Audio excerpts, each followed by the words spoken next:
জুলাই জাতীয় সনদ অনুযায়ী আগামী সংসদ নির্বাচনে ৫% নারীকে সরাসরি দলীয় মনোনয়ন দেওয়ার বিষয়টি বিবেচনা করছে বিএনপি। দলের মনোনয়ন প্রত্যাশীদের খসড়া তালিকায় আছে কমপক্ষে ১৫ জন নেত্রীর নাম। কারা সেই সৌভাগ্যবান নারী, দলের নীতি নির্ধারণী পর্যায় থেকে সে বিষয়ে ধারণা মিলেছে। বিস্তারিত জানাচ্ছেন শফিকুল হক।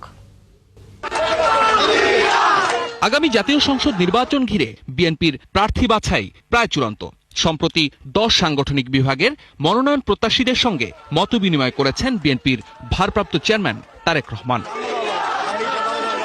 দলীয় সূত্রে জানা গেছে, জুলাই সনদের বিধান অনুযায়ী সংরক্ষিত 50 নারী আসনের বাইরে প্রতিটি রাজনৈতিক দলকে 300 আসনের মধ্যে 5% নারী প্রার্থীকে মনোনয়ন দিতে হবে। সেই মোতাবেক 15 জন নারী নেত্রীকে মনোনয়ন দেওয়ার প্রাথমিক সিদ্ধান্ত নিয়েছে বিএনপি। তাদের সবাই নিজ নির্বাচনী এলাকায় পরিচিত, এগিয়ে আছেন দলীয় জরিপেও। খসড়া তালিকায় আছেন প্রয়াত বিএনপি নেতা সাবেক মন্ত্রী হারুনুর রশিদ খান মুন্নুর মেয়ে আফরোজা খানম রীতা। তিনি বিএনপি চেয়ারপারসনের উপদেষ্টা। মানিকগঞ্জ 3 আসনে তার মনোনয়ন অনেকটা চূড়ান্ত।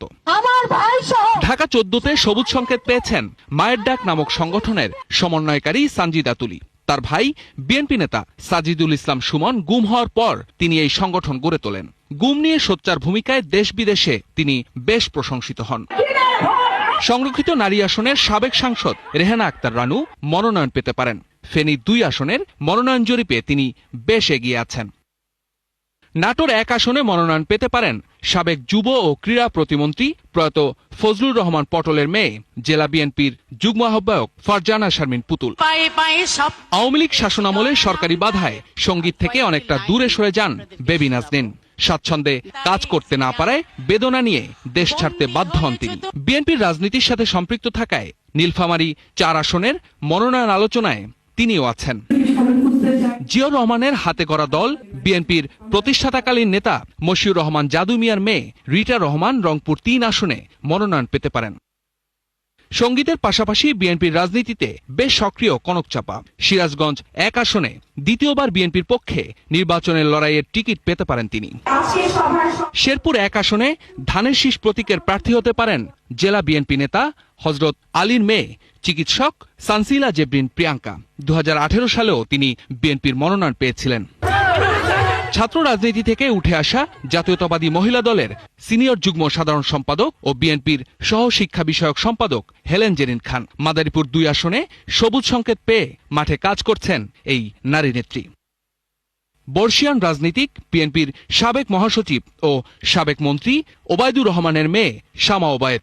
বিএনপির সাংগঠনিক সম্পাদক শামা ওবায়েদ এবারও ফরিদপুর 2 আসনে লড়বেন।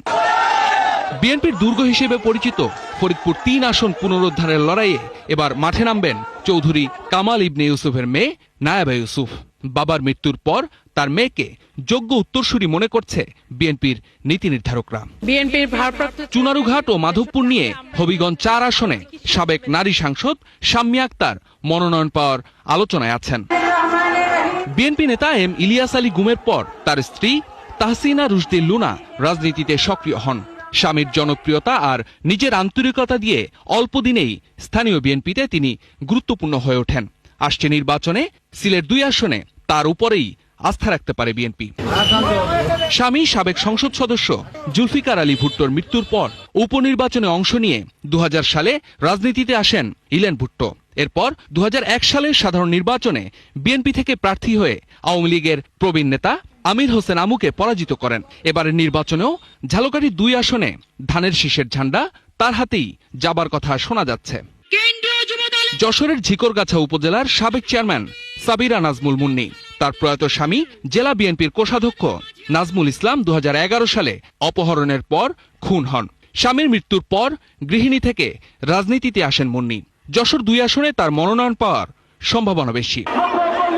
একই পরিবার থেকে একাধিক ব্যক্তি মনোনয়ন পাবেন না, এমন সিদ্ধান্ত বিএনপির। তবুও মনোনয়ন পাওয়ার আলোচনায় আছেন মহিলা দলের সভাপতি আফরোজা আব্বাস, সাবেক সাংসদ রুমানা মাহমুদ, হাসিনা আহমেদ। এর বাইরেও রুমিন ফারহানা, মাসুদা আফরোজ সুচি, নেওয়াজ হালিমা আরলি সহ আরও বেশ কয়েকজনের নামও শোনা যাচ্ছে। জোট শরিকদের জন্য 50 আসন ছাড়তে পারে বিএনপি। সেক্ষেত্রে সরাসরি ভোটে নারী মনোনয়ন 15-এর চেয়ে কমে আসতে পারে। নারী নেত্রীদের নির্বাচনে অংশগ্রহণ বাড়ানোর এই উদ্যোগ সফল হবে বলে মনে করছেন বিশ্লেষকরা। শফিকুল হক, ৭১, ঢাকা।